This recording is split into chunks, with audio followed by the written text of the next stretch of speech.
Hi മച്ചാമരെ, ഇപ്പോൾ എൻ്റെ കയ്യിലുള്ളത് സാംസങ്ങിൻ്റെ A14 5G എന്ന് പറഞ്ഞ മോഡലാണ്. ഇതിൻ്റെ 4G മോഡലുണ്ട്, അപ്പോൾ ഇത് 5G ആണ്.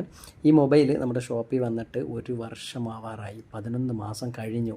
അപ്പോൾ ഇപ്പോഴാണ് ഈ മൊബൈൽ കൊണ്ടുവന്ന് മച്ചാന് റെഡിയാക്കാൻ പറ്റിയത്. അതിന് കാരണം എന്താണെന്നറിയോ? പൈസ ഇല്ലാത്ത ഒറ്റ ഒരു കാരണം കൊണ്ടാണ് ഈ മൊബൈൽ ഇത്രയും നാളായിട്ട് ഇവിടെ കിടന്നത്, നമ്മുടെ ഷോപ്പിൽ കിടന്നത്. അപ്പോൾ മച്ചാനെ, ഈ പൈസ എന്ന് പറയുന്നത് ഒരുപാട് പേർക്ക് സിമ്പിളായിട്ട് തോന്നും, ഒരുപാട് പേർക്ക് ഭയങ്കര പാടാണ്, ഭയങ്കര കഷ്ടമാണ്. ₹1 കിട്ടണമെങ്കിൽ വലിയ പാടാണ്. അപ്പോൾ അങ്ങനെ ഉള്ളവരോട് ഞാൻ പറയുന്നത് പറഞ്ഞാൽ, നിങ്ങൾ കഷ്ടപ്പെട്ട് എടുക്കുന്ന മൊബൈൽ ഇതൊക്കെ എന്ന് പറഞ്ഞാൽ ചെറിയ ദേഷ്യത്തിന് വേണ്ടി എറിഞ്ഞതാണ് ഈ മൊബൈൽ. അപ്പോൾ അതിൻ്റെ ഒരു പ്രശ്നമെന്ന് പറഞ്ഞാൽ ഒരു വർഷം കൊണ്ട് മൊബൈൽ യൂസ് ചെയ്യാതെ ഇങ്ങനെ ഇരിക്കേണ്ടി വന്നു. അപ്പോൾ മച്ചാനെ ഒന്ന് ശ്രദ്ധിക്കുക, കഷ്ടപ്പെട്ട് കിട്ടുന്ന കാശാണ്, അത് ഈ ഒറ്റ നിമിഷം ദേഷ്യത്തിന് വേണ്ടി കൊണ്ട് കളയരുത്. ദയവായി ഒന്ന് ശ്രദ്ധിക്കുക. അപ്പോൾ മച്ചാൻ, എന്തായാലും ഞാൻ ഫുൾ വീഡിയോ അപ്ലോഡ് ചെയ്യാം. ബൈ.